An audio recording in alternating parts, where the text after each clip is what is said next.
Right on.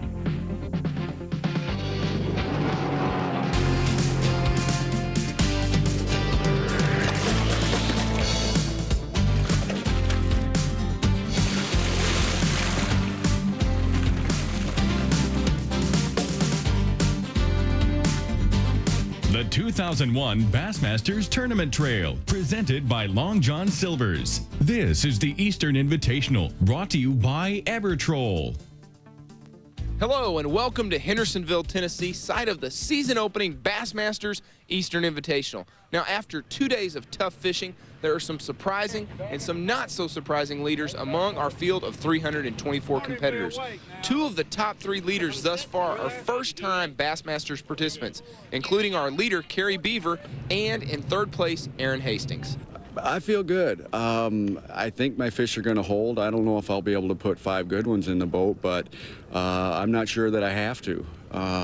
You know, my big thing is to go out and get 5 keepers, and if I can do that, I think I'll be in real good shape. And otherwise, I'm going to be fine anyway. With 2 first-time Bassmasters participants up at the top, it's only fitting that 2 veterans of the sport are right on their heels, including 2-time Classic champion George Cochran and veteran fisherman Roland Martin. It's all a matter of a big fish at this point.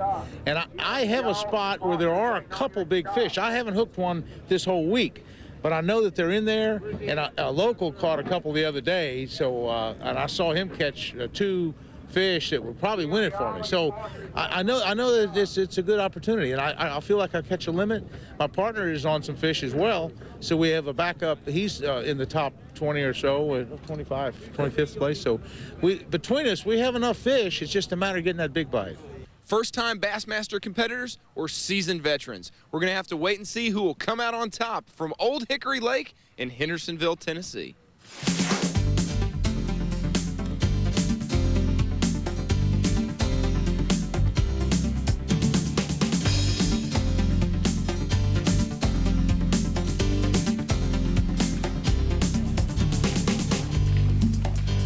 It's been pretty slow this morning. We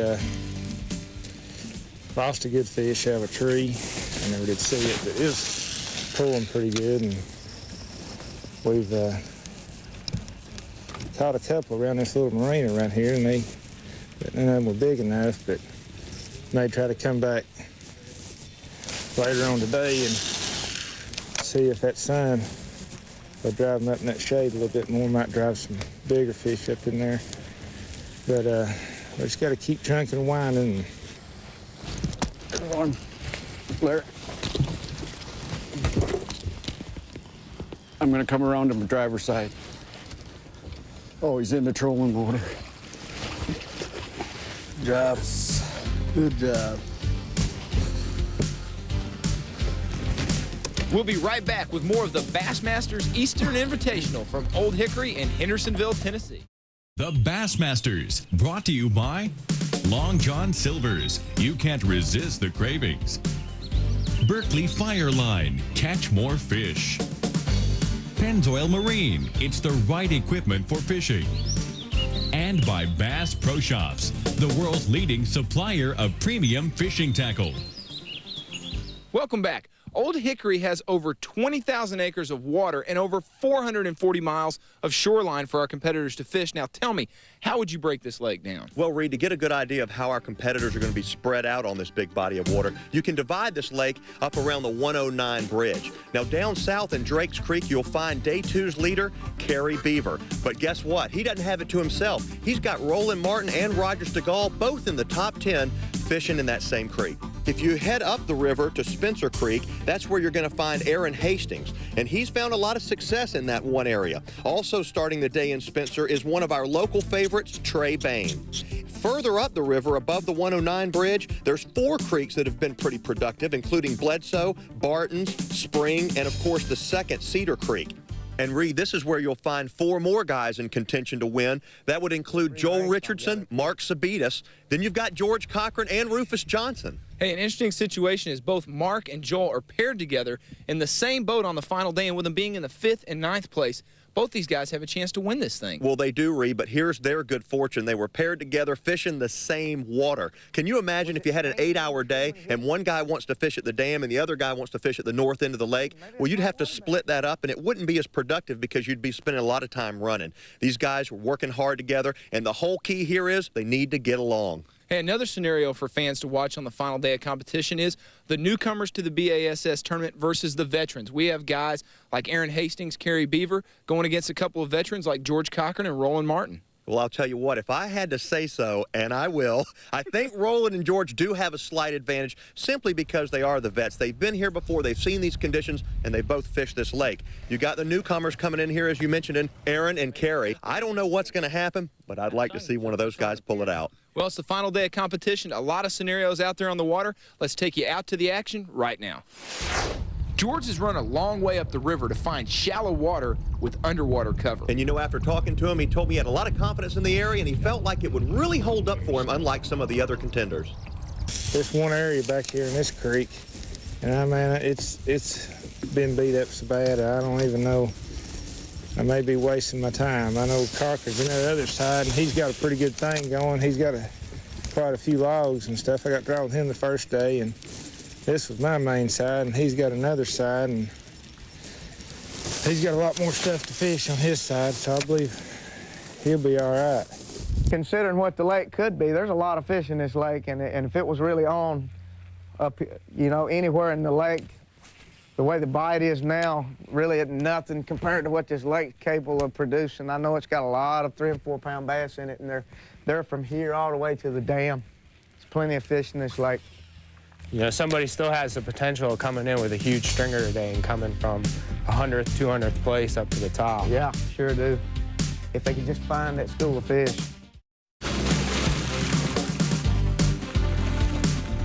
Welcome back to the Bassmasters, everyone. Now, when an 8-pound limit will put you in contention to win, every fish counts. Well, we wanted to find out how the guys were having the most success. And here's what the pros had to say. The fish were really tight to the cover, and you had to make a fairly decent cast.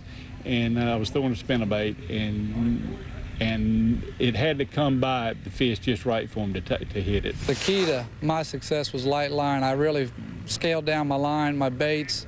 I'm fishing tube about 2.5 inches long. It's really small, but if you've been out in the water, you've had a chance to see that the shad are anywhere from 1.5 inches to 2 inches long. And I was keying on the shad that were schooled around the dock. I was taking my tube and I was dropping it right into the school of shad. I was very methodical. I made pinpoint casts. That's the best thing I can tell you. I was fishing, covered a lot of water, but when I got to the right piece of cover, I was fishing very slow, trying to make multiple casts on, whether it was docks, rocks, or wood. I was fishing visible cover. Just fast going by it, 2 or 3 casts. If the fish are there, they're jumping on. If they're not, I'm just covering as much wood, not the real shallow wood, but the wood that's actually sticking out off the bank. In the hot, doggy days of the summer, the bigger fish, the ones that you really need, they won't move a foot to get a bait. So you have to make the right presentation, not once, but sometimes 5 and 6 times. I'm using a Strike King bait that I designed about a year ago. I have a lot of confidence in it, and I've got it's matched perfectly with the color of the shad. So I feel real good about the tournament and look forward to tomorrow. Well, it's mid-September here on beautiful Old Hickory Lake near Nashville, Tennessee. And 2 days ago, the weather was in the 80s. Beautiful, sunshine. Now a cold front comes through on the 3rd day and knocks the temperature down to about 70 degrees. Now, the water temperature, it's running between 72 and 74 degrees, and the water on the main part of the lake is extremely stained and dirty. The further you get up the river, however, the cleaner it becomes. Now, the anglers are going to be targeting a whole different type of structure here. They're going to be fishing wood, they're going to be fishing rocks, and they're going to be fishing the main vegetation called milfoil. But the problem that they're faced with is that there's no clear concentration of bass. They seem to be scattered all over the lake. And another factor here is the abundance of shad. There are so many millions of shad in each of the creeks and coves on the lake that it's really creating confusion because the bass aren't having any trouble finding food. This means the competitors, however, are going to have to figure out what it takes to get a bite from a bass that isn't hungry. Let's go out on the water and see how the competitors are doing.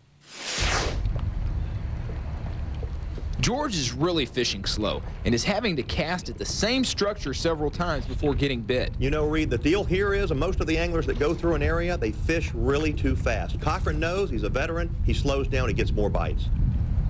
Right now, we're just burning these spinner baits past any rock, any laydown, anything that's in the water that hold a fish. Especially when this current gets going, they'll position themselves right behind all the structure, and if you can run that bait over it, you should score.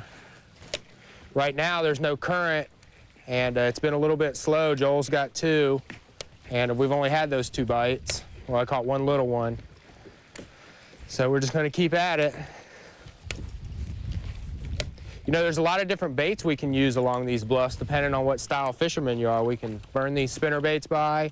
A jig and pig, real slow, falling along these rocks would work real good. And early in the morning, a Zara spook, or even right now with all this shade, a topwater would work. But in these tournaments, you got to cover some water, so that's what we're trying to do. Sometimes I go for as much as an hour or 2 without a bite, or at least a keeper fish. And then, you know, in the next 3 casts, I can catch 6 pounds. There he is, getting that. Yeah. Nah, I got him, I got him.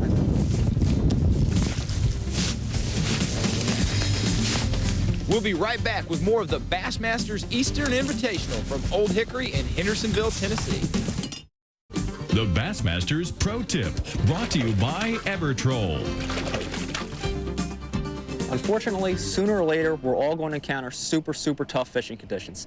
And really, the first thing that comes to mind for 99% of the people is to slow down, to get finessed, to present small little baits. Well, there's really a better way to catch those super, super tough fish, and that is power fishing, using big baits, covering a lot of water, and getting a reaction strike from the fish. And there's 2 baits that I use to elicit that reaction strike. The first is a real big heavy jig. This is a 3/4 ounce stone jig by Mann's. It's a big heavy bait, it's a crawfish imitation. It gets in front of the fish and it forces the fish to react on the bait. It's not a hunger strike, they're just reacting. It's like they have to eat the bait. The second is a crankbait. And basically what I do with a crankbait is I use it as a deflection bait. Around wood, around rock or dock, you're actually careening this bait against objects to, again, create that reaction type of strike. It's not a hunger strike, but you're forcing those fish to react on the bait. So by using these 2 power techniques, you can force a reaction strike rather than a hunger strike and catch those really, really unaggressive bass.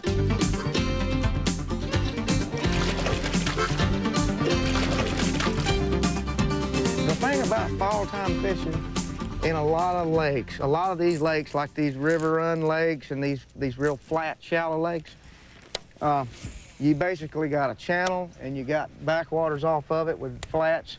And this lake here, you've got grass. Little one. You've got grass, you've got rocks, you've got stumps, you've got lay down logs, bluff banks, and there's fish scattered at all different depths and on all types of cover right now. And it just makes finding a percentage or concentration of fish makes it very hard to do. Fall time fishing is just that way. But if you can find them on a channel, you're going to be better because usually they're moving and they're usually going to move around channels. Seems like more shad and more bass are moving back into the back, further backs in the creeks. There's one. As we mentioned earlier, Kerry is fishing close to the launch in Drake's Creek. He's been throwing crankbaits around the docks. And I'll tell you something, Reed, this is a nerve-wracking situation. As you can see the way he's handling himself, he's in the top spot, and he's a rookie, man. You don't know what's going to happen. A fish could come off at any time. You may even have a couple of these fish foul hooked. Take your time, land those bass. Oh, nice fish. Just been running and gunning, hitting a lot of places. Just fishing real hard. You know, just trying to stay in the bait mainly. Just, you know, staying where the minnows are and where the wind is. Fish aren't biting very good at all, obviously, about, you know, what everybody's weighing in. So you just got to pull it by one and trick them. Hope you make enough casts in the day to catch 5 that are 12 inches long.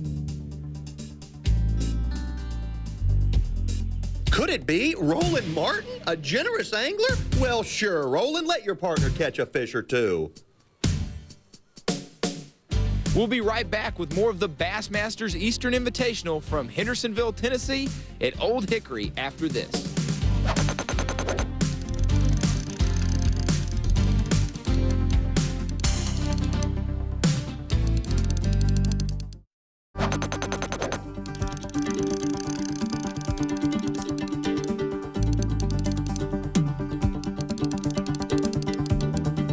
Boy, Glenn, you really picked a tough question to ask me. You know, the full moon does a lot of things to bass fishing, and at different times of the year, it'll do different things. During the spawn, yes. 3 days prior to the full moon and 3 days after, right in that general area, fish do have a tendency to go on the bed, especially if you've got water temperatures, you know, approaching 60 degrees or the mid-50s. It'll definitely affect them. Same way with a dark moon. Now, during the summertime, the bad part about a full moon is a lot of times the only time you can catch fish on that full moon is right in the middle of the day. It just seems like that's the only period that they really are active, or you're better off night fishing. Now, that's what I really enjoy doing is fishing at night in and around that full moon, because I can catch some really big fish after dark. Now, other times of the year, it goes right back to that same time of day theory that I mentioned to you right before. Be sure and be out there trying it during the middle of the day, because when the moon's full, that seems to be the very best time. Send your answer line question to Bassmaster Answer Line, 5845 Carmichael Road, Montgomery, Alabama 36117. Please include a picture with name, address, and telephone number. Don't you? I like when I set the hook feet, rock solid. I don't use a drag. I back reel everything. That's a better fish there. You want a net? Nah, I'll just throw him in. Well, we got a 12-inch fish maybe. I don't think so. But see how I ate it there? That fish ate that thing. It's getting more aggressive. There's one.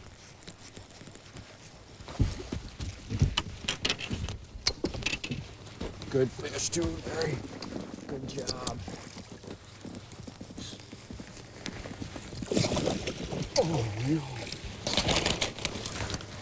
Big fish. Way to go. Thanks. That's a dandy. Good job.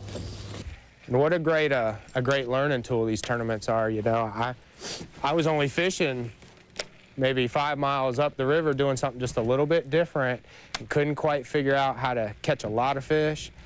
And now Joel's taught me what I should have done in practice, and so I'll know next time this is what I need to be doing, something else I need to try. I didn't fish any bluffs in practice at all. You know, there's not really a lot of the fishermen that I've seen. I've not seen a lot of fishermen up this far, and the ones I have seen are not fishing these bluffs. And if you'll look at this up here, they've only got lay-down logs or bluffs to be on. But I think the lay-down logs is attracted to fishermen, but the fish are attracted to the rock, I think. I think that's got something to do with it. And there are some fish on these laydowns up here. I've caught a few off of them, but the bigger ones and the groups of them are on these bluff walls. On the bluff ends. They're on the ends of the bluff. Right where the channel breaks off of it. It's where they're really concentrating. Oh, jeez. Just smushed it. Every bite counts in this tournament, so I know Kerry will remember that one. We'll see if he can hold on to his slim lead when Bassmasters returns. How they do that. Old Hickory is one of the premier lakes on the Cumberland River system, operated by the U.S. Army Corps of Engineers. And while we all enjoy the recreational benefits that these impoundments offer, believe it or not, fishing isn't their main mission. To find out more about Old Hickory, guess who we talked to? Tom Waters from the U.S. Army Corps of Engineers, Engineering and Construction Division. Corps of Engineers is a unique federal agency in the history of our country. It was actually founded at the time of the country. In 1775, the Continental Congress established the first Chief of Engineers. And later in 1802, Congress founded the Army Corps of Engineers at West Point, the nation's first military academy. And the Corps in the 18th and 19th century, 20th century was a primary mover in developing the infrastructure for the United States, our waterways, roads, bridges. and infrastructure.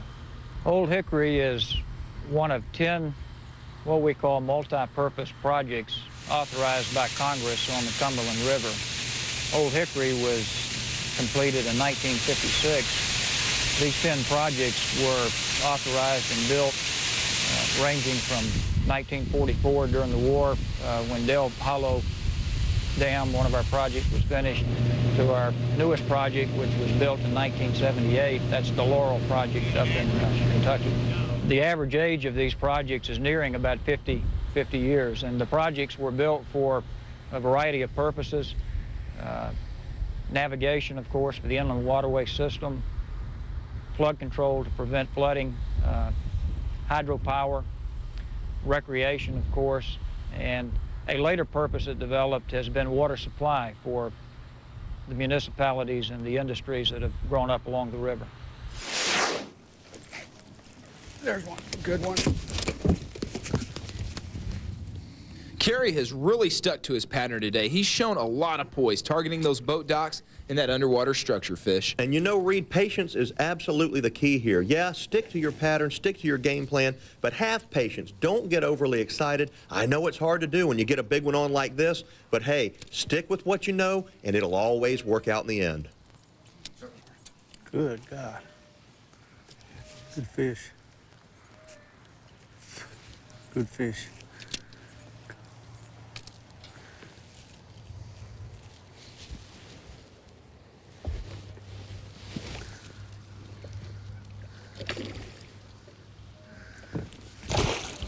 Good fish. Yes. Yes. Right on. That's what you need right there, Bubba. Nice fish. It's gotten kind of crowded too, a lot of the places where I caught them Thursday. So Randy and I are hitting some little bit different stuff today.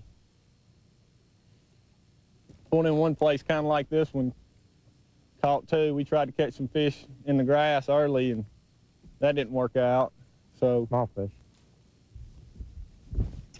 Little fish, you ain't gotta have the net. Like I snagged him.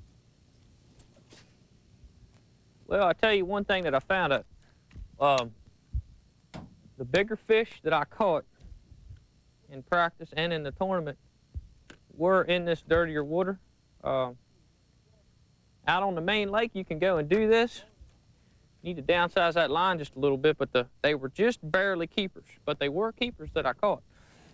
But I just think to win this tournament, you need a limit of fishing. You need one good bite. And I think your good bait, your better odds are back here in the backs of these creeks. There's so much bait in this creek. I think I must have about 8 pounds. If I could get one more 2-pounder and come in with 10 pounds, I would think that'd give me a fighting chance of holding off. I like my odds for finding another 2-pounder in 4 hours.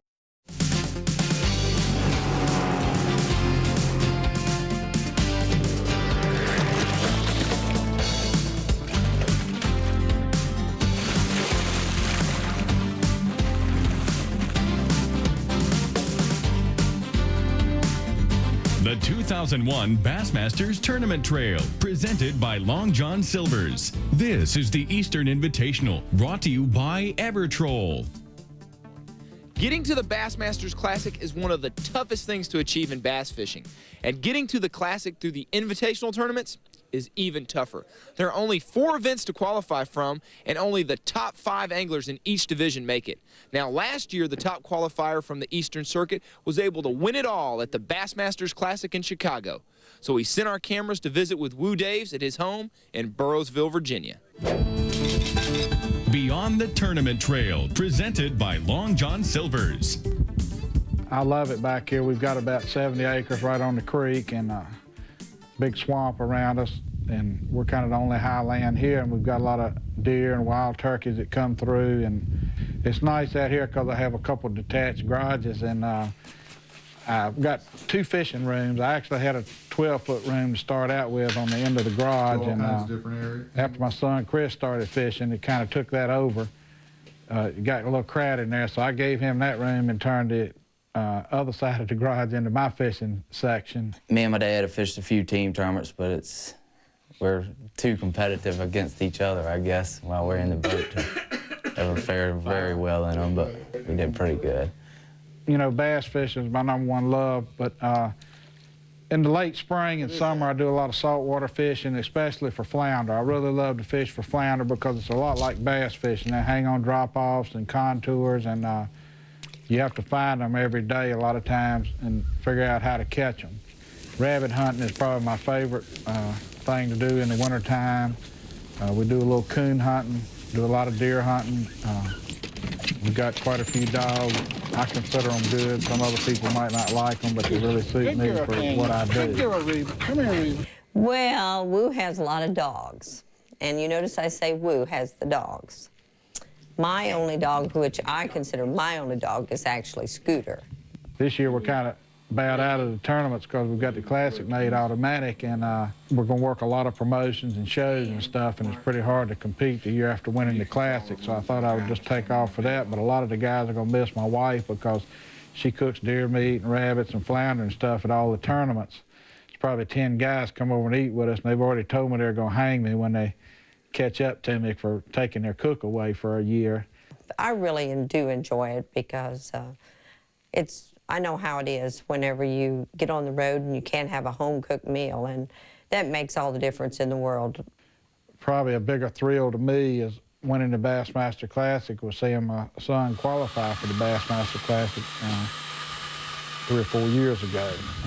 Actually, his first year full-time fishing out of his own boat, and that was a big thrill for me. Actually fished my first bass tournament when I was 16, and my dad paid the entry fee for me for a Christmas present. And I made the money in that, so that kind of fired me up. Start it up, folks. Say it. Woo! Woo! Woo! Names, Virginia! Come on, Woo! Let's see what he's got.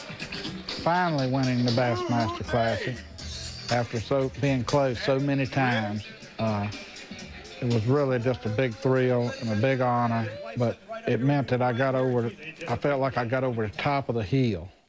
In the other classics, when I was like 6 ounces from winning, 13 ounces, 15 ounces, pound 2 ounces, and so close so many times, I felt like I got right up to the top of the ladder, but I couldn't make it over the top. You know, everybody would be cheering woo, woo, woo when you came in to weigh in and everything, and everybody would be all pumped up, and it'd be like you burst a balloon with a pin.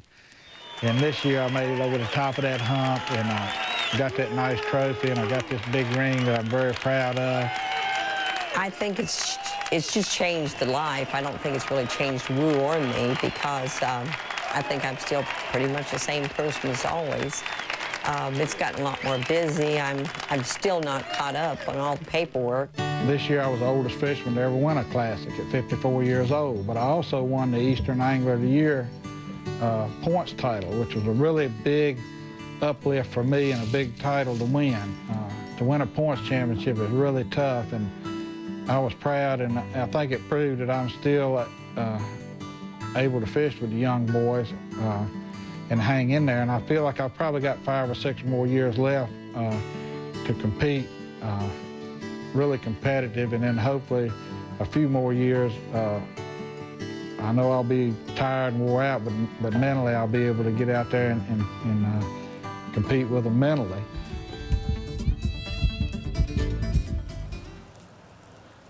Here's a good one.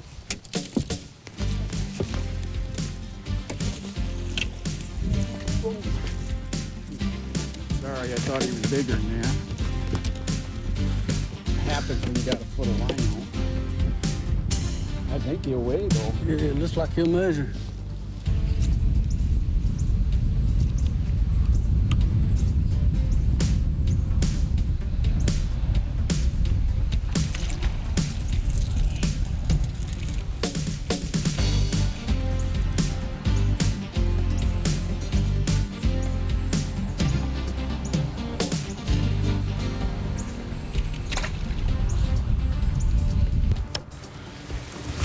Another one. Another big one.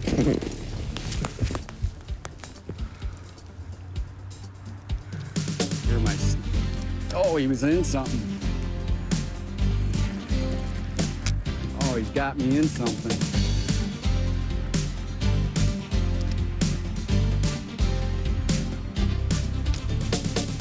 Come on, baby.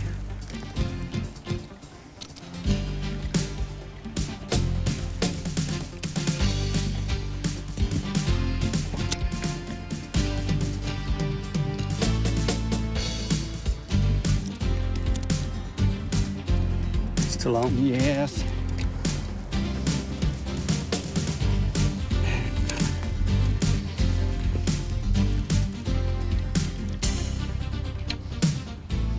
He's gone now.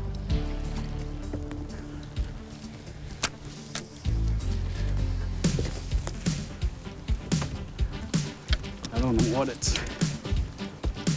in.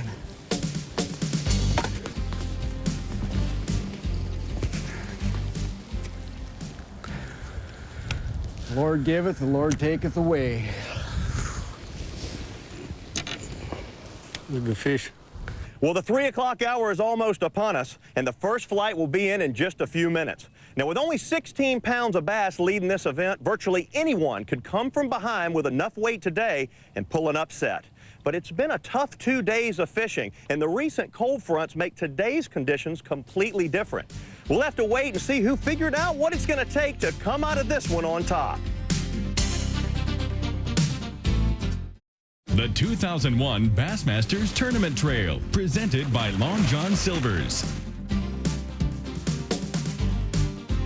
The time has come. The first flights are in, so let's take it to the weigh-in stage. Now, he had 12 pounds plus coming in. I wish I could. And he's got 3 bass in there. And we're going to have to unroll them. Yeah, they like He's got Stegall. 3 bass. Man, what are you thinking, Joel? I think them are good fish right now. I guarantee you they are. They're going to keep you way up in the hunt. What place were you? I think I was in 5th place. In the number 5 spot, 3 bass today. Watch his weight, 2 pounds and 11 ounces, 211. My man, that's going to hold you up. I hope it holds me up. Them bass right there sure were hard to catch, and my partner had a good day today. He caught 4 good fish behind me. I was on the right fish, they just didn't bite. You had a good week. What'd you catch most of them on? I caught them all on a little 3/8 ounce hog collar spinnerbait and a blue glimmer color. It's a really good color here, I think. All right. Best of luck to you. Go watch the weight. Thank you. There he goes. Man, he is going to make a big payday. Mark Sabitas from Missouri. How are you, brother? Florida. I just moved to Missouri. You moved to Florida. Where are you living down there? No, I'm from Florida. I just moved to Missouri. Okay. Well, good. So you don't care if the Gators are leaving? No, because I didn't get accepted into that school, so I don't really like them. I understand. Good fish. I understand. Weight today, 5 pounds and 2 ounces. 5'2". Great job. Thank you. Woo, that'll move him up. All right, here we go. Next angler, please. Here he comes, Rufus Johnson, folks, with 13 pounds and 10 ounces to his credit. Rufus, what place were you coming into today? I was 4th. I don't think I'm going to stay there, though. In the number 4 spot, 2 bass to his credit. Watch him, 3. Nope, 4 pounds even. 4 pounds, my man. That's going to help you out greatly. Yeah, I had a pretty good tournament. I just didn't get any more bigger bites. I was just getting 1 or 2 a day, so I just thank the good Lord that I had what I had. All right, it'll hold your way up there, my man. Go watch the weight. We got Roger Stegall. He is out of Mississippi. Roger, having a good tournament. What place are you? I was in 7th place going in today. In the number 7 spot, folks, watch this. He's got a limit of bass. Stegall's weight, got it, 5 pounds and 11 ounces, 5'11". Oh, now, what are you feeling right now? Well, everything's looking all right. I'm sure George is going to catch a limit. He always does. Worried about George Cochran. Now, do we have a calculation on our first place? We're going to work on that right now and see where you are totally in the standings, but you had an outstanding tournament. Yeah, I couldn't have fished any better. I've had a limit every day, and I think I noticed yesterday on the sheet that there were 6 people that had a limit to 2 days before that, both days.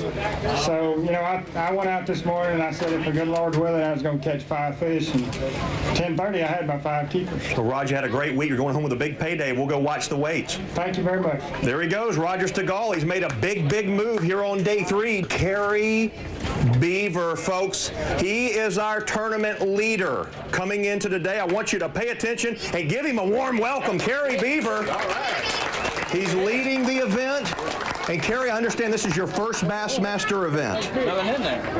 That's true. I wanted to make sure they got them all in there.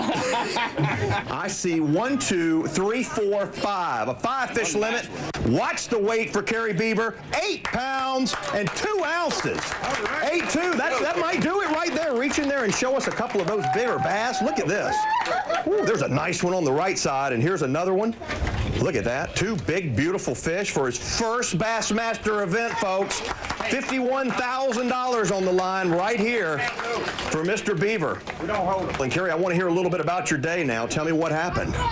Well, it went a lot like the first 2 days did, in that I went and I fished the same areas and picked up a couple keepers early. My partner had a couple keepers. The pattern that I'm on is, it's not really a timing thing, but the fish go when they go and they don't when they don't. Sure. And so I was covering a lot of ground and kept going back to spots that looked good and would wait for the fish to wake up. And when they'd wake up, I'd get 2 or 3 quality bites, just bang, bang, bang. What was your best bait this week? Strike King Series 4 crankbait. Crankbaits, what, you caught all the fish on? No, some on a spinnerbait. I had one this morning on a spinnerbait. Did you give your partner any of those baits? I offered. How much were you asking for? Well, it kept going up as the day went on. But, no, I offered. In fact, I had picked up some extras just for my partners because it really seemed to make all the difference. Well, you did a great job, my man. I hope your lead holds up. Me too. All right, we're watching. Beaver's got... Bassmasters, brought to you by Long John Silver's. You can't resist the cravings. Evertroll, stay out longer, catch more fish. Kumho Tires, Kumho is the way to go. Ranger Boats, still building legends one at a time. And by Motor Guide. With Motor Guide, you can take on the world. Look at this. You better watch this. This right here could be the biggest limit that we've had all week. Man, I hope it does. Do we have a calculation on what Chris Elliott will need to take the lead? 13 pounds and 10 ounces would take it. Chris Elliott, watch the weight. 10 pounds and 7 ounces. 10-7. Have a couple of them there. Show me some of those fish. 10-7. I think that might push the largest creel of our event. We'll have to check that. There was a big weight brought in on yesterday. How much was? Now, Chris Elliott, tell me what's going on out there, brother. You come back, you smack a 10-pound limit. It's incredible. Well, tough really doesn't describe the conditions that are going on out there. I mean, it's really unbearable. What I've done for the past few days, I had about 4 areas that I ran the previous 2 days, and yesterday let me down a little bit. I only had 3 fish yesterday, and today I decided just to hang out in my key area all day and try not to miss the bite like I feel like I did yesterday. So I stayed in one area all day, fished water that was between knee and thigh deep, real shallow water, with a gambler spinnerbait, and that was about what caught them all. Spinnerbait caught all those fish?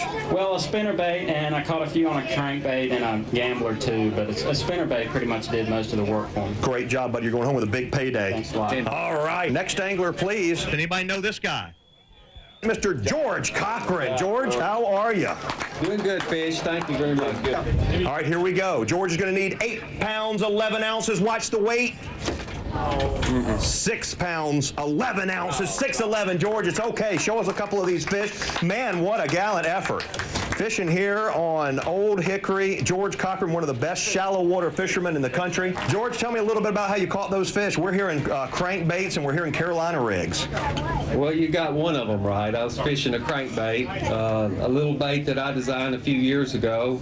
This is it right here. All right. See, it matches the shad that was in the creek. They were about 2 inches long, and I was throwing this little crankbait around stumps. I was following the creek channel. I had about a mile stretch, and the first day I caught a couple on this spinnerbait here, this new spinnerbait, but I had about a mile stretch, and they had a bunch of laydowns and stumps that a lot of people couldn't see, and I was make a lot of casts at several ones, and sometimes I'd fish a log and make 10 or 15 casts and come back to it in about 30 minutes, and I'd catch. But you know, when you win one of the big Bassmasters tournaments, you've got to be, you can't can't make any mistakes. And I had a good tournament. I like Old Hickory. I finished in the top 10 last time I was here, so I'm hoping we'll come back. All right, George, great job. Thank you. Thank you so much. George Cochran, what a great feat. Kerry Bieber, you need to come up here, brother. I'm assuming then that all of the calculations have been made and he is our champion. 24-7. 24 pounds and 7 ounces. Kerry Bieber. Thank you. Man, congratulations. You are going home a wealthy, wealthy man after 3 days of competition here on beautiful Old Hickory Lake. Now, I want to know, when you came into this event, what did you think about the lake, and did you spend any time practicing here? Yeah, I was down several weeks ago and practiced, and practice is always different. I had a good time. I'm not familiar with lakes that have shad like this lake has, and so it was just a good time to get out and catch some fish and you know, paid attention to where I was catching them. But well, I know you came into this event. Is this not the very first BASS event that you've competed in? Yes, it is, other than Federation tournaments. Well, here's a chance for you to take something home. How about this right here? This is the Champions Plaque Award for Mr. Kerry Bieber, your champion.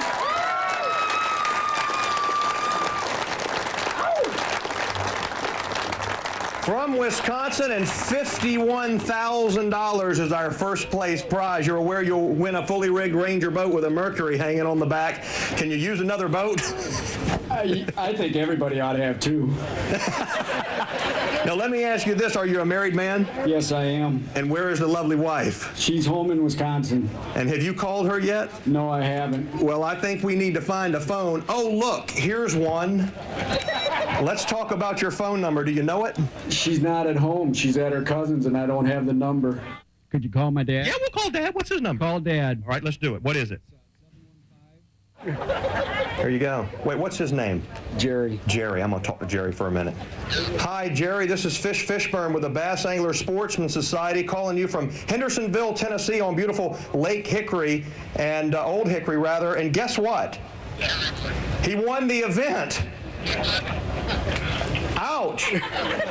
Here, take the phone. Hey, Dad. He passed out. How you doing? Well, this is really weird. Yeah, I won the tournament. $51,000. $51,000. I got a limit. I got a limit, and I'm standing up on the stage with a great big plaque and big Ranger boat. Big Ranger boat. Yeah, it's a dandy. So why don't let my brothers know and Mom know. And your wife. You might want to let your wife know. The other thing is that Chris is at Joe Ellen's, and I don't have the number. So if there's any way you guys could call her, that would be great.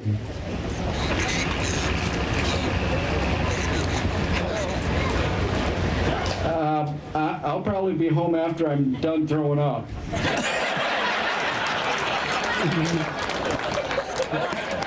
Thanks, Dad. Folks, let's hear it one more time for your champion, Kerry Bieber.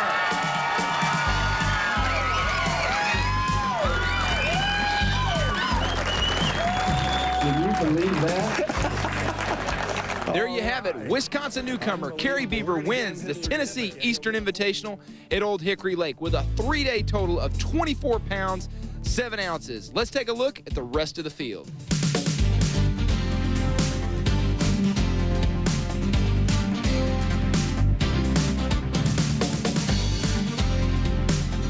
Let's catch up with Fish Fishburne, who's with our winner, Kerry Bieber, and find out the secrets to catching fish on Old Hickory.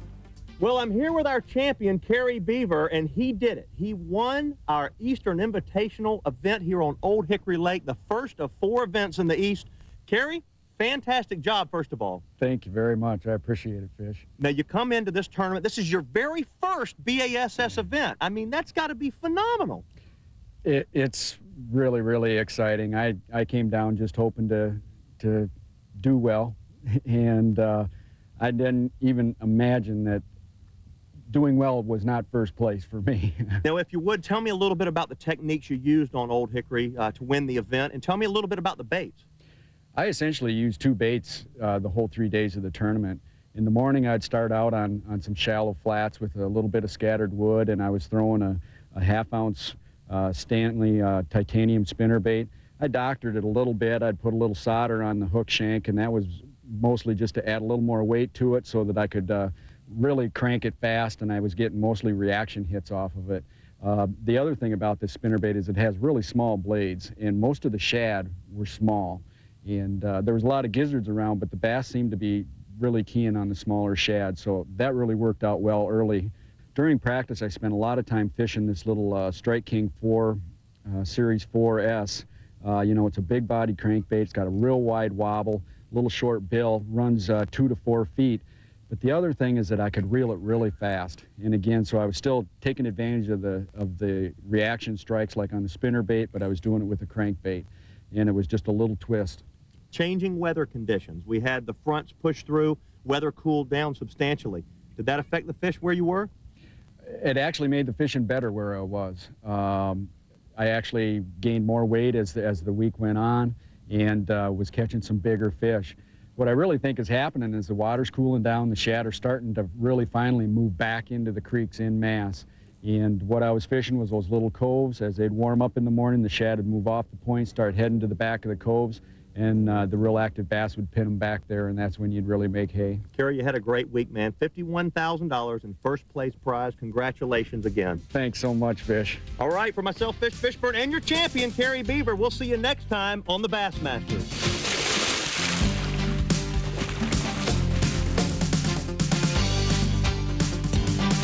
This has been a presentation of ESPN, the worldwide leader in sports. For more, log on to ESPN.com.